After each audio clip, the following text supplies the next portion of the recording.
Welcome, everyone, to another edition of the Tony Sirianni podcast. I am thrilled to have John Tyers, who's the president of FiNet, with us today. John, thanks for being here. Great to be here, Tony. Thanks for having me. So I'm glad we have you because there's a lot to discuss, right? I mean, this has been a real volatile market for the last few months. I mean, we're doing this in the end of June, right? 23. So it's been sort of we have inflation, all these things advisors are dealing with. And as far as the marketplace for our business, the sort of the M&A world, you keep thinking that COVID, election cycles, markets going on, something's going to stop the movement of advisors between firms, but it hasn't seemed to. I agree. It's not slowing down. And I think this year more than any other has probably made me realize we're in the kind of the early stage here of big firms getting bigger, of medium-sized firms growing inorganically to hopefully one day themselves be able to call themselves big firms. And it's an exciting time on the whole M&A front. So I was thinking, and I looked at it in terms of innings. I'm like, we're still like 4.5, 5 innings. I mean, there seems to be room to grow here. I think so. Yeah, it seems like month by month, there's more money coming in, more sources of money coming in. It's either private equity firms that we've all seen that list of private equity investors in independents grow in the last 5 years. It continues to grow. New deal structures seem to come around, and like a lot of things in our industry, they pick up steam kind of slow. But once they get a little bit of momentum behind them, others start to hear about it, and now you've got people sitting in full service wirehouse seats that are hearing the story about the person in their neighborhood or in their city that's built a business now that's 25 million in revenue and 20 advisors, and they want to do that. So it's going to keep going. So 10 years ago when I first got into the space, people were kind of burned out because you had equity in firms like Citigroup, and they, Smith Barney went out of business. These places, the equity wasn't really that important, even though you can get equity in a new firm. And then they started using equity to recruit a little bit. And advisors were like the cobbler's, kids who had no shoes, right? They weren't taking their own advice. They weren't doing the due diligence they needed to do, because when it turned out, some of the equity deals worked, but some of them didn't, because they were so highly leveraged that advisors kind of got stuck in places. And I think today that equity piece is part of the conversation, and advisors are asking better questions about this whole notion of enterprise value sort of taking off. Enterprise value is probably the two words that I think the whole industry of advisors is really just fired up on and excited about, and the entrepreneurialism is coming out when you hear, wow, enterprise value, I can actually go out there and mark to market and all these these great pricing services. People think they really understand the value, but I would say I think there's advisors that are doing it right, and they're thinking about what the future might look like and who might be the provider of liquidity when they want to take some chips off the table, either in part or in whole. But I also think there's other advisors out there that are sort of getting caught up and excited about just being able to find liquidity, and they're not asking the right questions. Yeah, right. So they're not asking the right questions, but they're at least asking questions now. I mean, honestly, 10 years ago they weren't even asking questions. It was just like, okay, I don't care. And then 5 years ago they started to see some of these deals were working out, and some weren't. And I think equity has a sort of a larger definition. I mean, I don't know if you would agree with this or not, but equity can mean you're a partnership, you're in partner with a firm. It could also mean you own and can maximize your own equity. You maybe find a partner that will invest in your firm, help you grow. I mean, that's a form of equity, isn't it? Absolutely. Yeah. And we're seeing that, as I'm sure you are, where you've got partners, outside investors, minority interest. That's their interest, as a minority interest. And they know now, if I've got a minority non-controlling interest in you, we're both interested in making sure we grow smart and we grow at the right rate. And then, a lot of these minority investors might have, just insights that would allow a firm to grow that they wouldn't necessarily pick up if they were on their own. So for sure, yeah. Yeah, that seems to me to be the trick though with this minority interest thing. If you you take a minority interest in a guy's, I'm not making, I'm almost 60. If a guy's 63 and he's, he wants to have a lifestyle practice now and is not growing. That's not a good investment. You want to invest in somebody and have the tools to help them grow, you would think, right? So in that ecosystem, that's why, there's a difference in my mind between these, deal people and business people, right? So a lot of M&A people, and they're just deal guys. They just want to do a deal versus a business person like you, right? You want to invest in the business. You have a long-term vision. You want to see it grow. Taking these minority stakes and not helping the advisors grow, I don't see how that's a good deal for the deal guy. It's not, in my mind, it's not a good deal for the deal guy.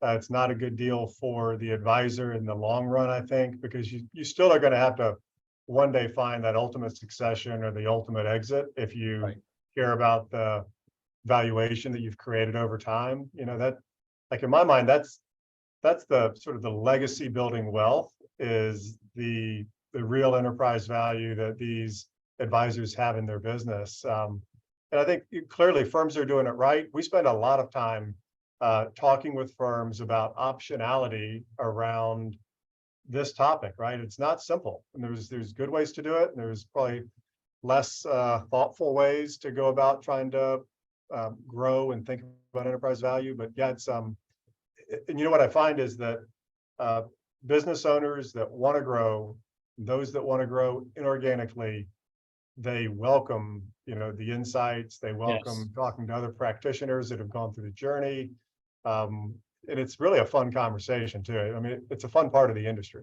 Well, when advisors have a real entrepreneurial mindset, then everybody's aligned, right? They make good decisions, business decisions, based on that.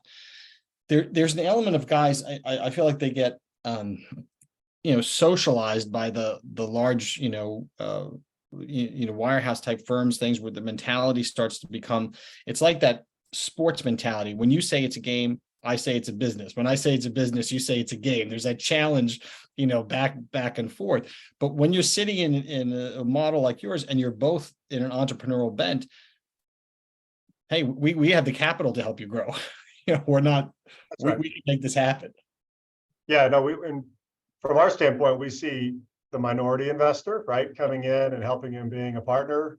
But the side of this that we love is when we can be an investor behind growth. And for us, what that means is, and like, I've been here 2 years now, and when I first sat down with the first practice that was using our capital to help bring on their next advisor to increase their enterprise value, like, this light bulb went off for me, and I just thought, wow, what a proposition this is. And so when we love that business, right? Like, and who wouldn't, where you have a firm, they know how to grow, they know how to run their business.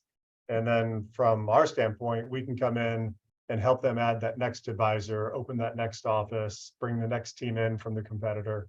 I would call that, that's a strategic partner in my mind, right? And there's a lot of ways to go. You go to a bank, you go to a firm that's going to lever up, but the best way to do it is somebody as a strategic partner that, by the way, understands how to pay. That's the other trick, is trying to explain to one of these deal guys who just got in this business that, we have to pay people to come over. And this is more of a baseball team than a football team. They could leave if they don't like it. Right. So we have to build, business value too. But when you have a strategic partner, you don't have to have that conversation. Strategic is very different than financial. And the whole financial partner piece, it can be great, right? But strategic is very different. Whenever I think about this business and I think about the financial partner aspect of it, I don't know about you, but we have dogs in our family. And you'll hear mine barking soon enough. Right. Well, I don't know about you, but like for a while, we would take our dog to the local vet, and you'd get what I would say is pretty good service, and they'd come in and make recommendations of what your dog might need. As soon as we started taking our dog to a vet that was part of a PE roll-up, like, there was nothing that they didn't want to do to our dog. I mean, we'd walk in there for a nail clipping, and I've got a Deworming. $1,000 suggestion of things they want to do. And I just think you need to be careful on the financial side of what the motivation is right behind the firm you're dealing with. And that's going to come out to the advisor, and it's going to come out to the investor if people aren't careful. I have a consulting business, and I always tell people, I said, with money comes compromises. You got to compromise if you're going to take money. It's much less of a compromise with a strategic partner, because you're already aligned, you're already working with their platform, you're already on the same page. That's the least amount of compromise you'll have to do, because you're totally aligned. But with these other, groups, 5 years from now, they're going to want to get paid. So they have to have a liquidity event. So let me ask you, that's the question. Like, I think there's things in our industry that if you look forward 5 years, you say, yeah, these things are going to happen, right? Like, we know generative AI is going to be more present to help advisors and investors. We know that tech's playing a bigger role. We know that competition's getting harder. But if you look 5 years forward on this topic, right, where you've got now more $10 million firms, $25 million firms in terms of revenue, 100, and you're going to, 250, $500 million firms. These are all growing now. And you start to say, okay, well, where are they going to end up? I think there's a lot of answers to that, but it's going to be fascinating to see what comes about. My view is, and I want to hear yours, which is it's going to be fragmented. Yep. There's going to be these names that are getting bigger and bigger in the eyes of, I'll call it brand recognition and wealth management, maybe reminiscent to the multiple providers of traditional services back 30, 40 years ago, right? What's your view on that? Well, what's interesting, I think, is that you got to look back over the last 10 years, how much it's evolved. We've changed more in the last 10 years than we did in the previous 70 years. I mean, there's just been so much change. And the business has become really adaptable. And just like we were talking about in the beginning, all this equity talk, I don't know we'd be having this conversation 5 years ago, because people had a different mindset. And today they lead with equity. So my expectation is that in 5 years, we'll be leading with the next thing. Things are happening faster. Information is coming faster. Technology is growing faster. So I think these deals are evolving into an ethos, right? So somewhere I always say we're moving to the middle, right? Everyone's kind of sharing this idea that the primacy of the advisor-client relationship, all the things that the independent movement sort of pushed, now everyone's agreeing, yeah, this is where it should be. And I think when you have agreement like that, you are still going to see the bigger firms getting bigger because of scale. I think that you're right, with that.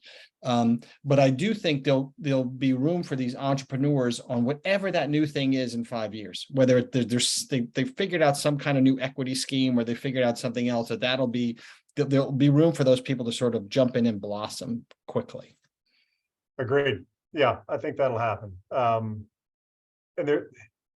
the place that differentiation may start to come and show itself, in my mind, in these firms that are getting larger, is culture, right? Yeah. And I think this is behind a lot of what you're saying. You got people that are buying and growing their business for the sake of growth, and others are trying to build something that has meaning, has client focus, has advisor, has employee culture. And that employee culture piece and the culture around serving the client is what I'm noticing has deep roots in a lot of these advisor-driven strategic partner growth models. And so, and you hope 5 years forward, that's still really alive and well, where the advisors brought over other advisors with similar mindset.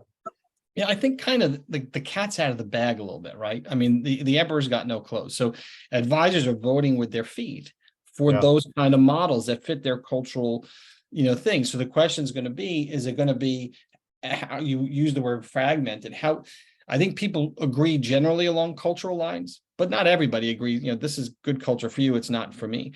When I started in this business, I won't say the firm, but you could easily figure it out. Our boss told us, he said, I'm not your friend, I'm your boss. If you need a friend, get a dog. That was the culture of the firm. We're like, okay. I get it. We were afraid of him, but he used to actually keep our shoes in his office so that he could see when we were leaving at night because he'd be there. We had to go back and get your shoes in his office. Never heard of that one before. Different kind of culture. For sure.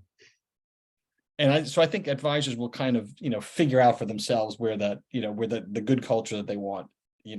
They'll gravitate. Yeah. And that'll create the firm. Yes. The ethos itself, right? Yeah, exactly. It's self-fulfilling.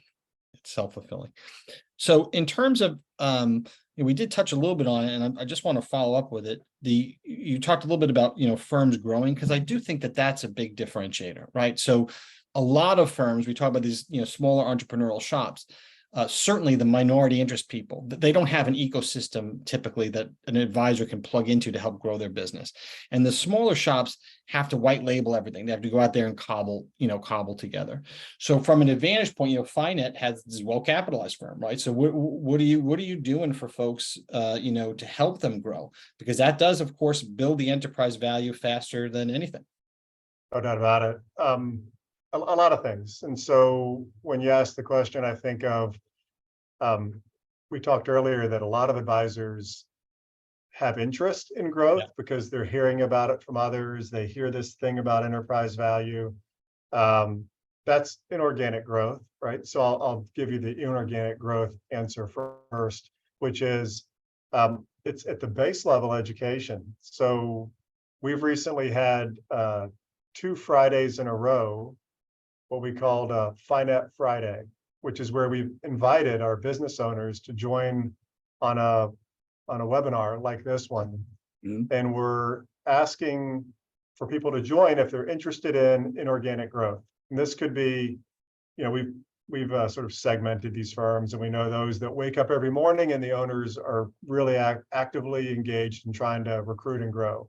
Others are more opportunistic, where maybe there's 2 to 5 advisors and they'd add that extra one if it was just perfect. And there's some that, maybe they would take an advisor because they have a spare office, but it's not at all really what they think about. So we invite these advisors and business owners in to talk about, depending on where you are, what do you need to be thinking about? Like, what are some of the best practices? We have other firms who are actively engaged with a lot of experience. We have them sort of helping others understand how you can grow, what's important. That's critical. You want to hear from other guys that are doing it. You want to hear from advisors that are being successful, men and women who have done it. I think that's the most important thing. And that builds culture. That builds culture, of course. It does. And then, as you know, advisors love talking to advisors. Business owners love talking to business owners. So we see ourselves as a conduit to put all that together. The most simple thing we do, which I talked about earlier, which is if firms want to grow, we help them by virtue of capital, the recruiting capital. We help them by virtue of advice around deal models, deal structures. We find firms that are interested in expanding. Maybe they've got an opportunity to bring a firm on in a new market or a new piece of real estate, how they might think about expanding via real estate. So there's a lot we do in that world of inorganic. We think we're in a really good spot there. It's probably the thing that, in my mind, from, again, having been here for 2 years, where there's an incredible amount of momentum, right? Today, and you've probably seen this, but if you look at almost any provider, whether it's us or firms similar to us, the advisor that's interested in independence doesn't always want to hang their own shingle, more today than ever. So there's a lot of, quote unquote, tuck-in activity happening. We try to support that and maybe, be a place where we can help nourish that. So that's all good and well. And the whole organic side of how do you just grow organically, there's a lot there we talk to advisors about. And we can get into that if you want to, but there's just I think that not everybody wants to recruit or bolt on the next new advisor, and you've got to be there for them to say, how do you grow? It's harder to grow today organically, I would argue, than it's ever been. And, you got to have a great resource set. You've got to know how to go to market. You've got to know how to use Technology. Yeah, exactly. Well, look, I want to end on a high note, believe it or not. We've already done our 20 minutes or so, but Yep. obviously there's more to talk about. So we could do this again, but appreciate your insights on this stuff. It's a lot of fun. Thanks. It's been great to be here. Thanks, Tony.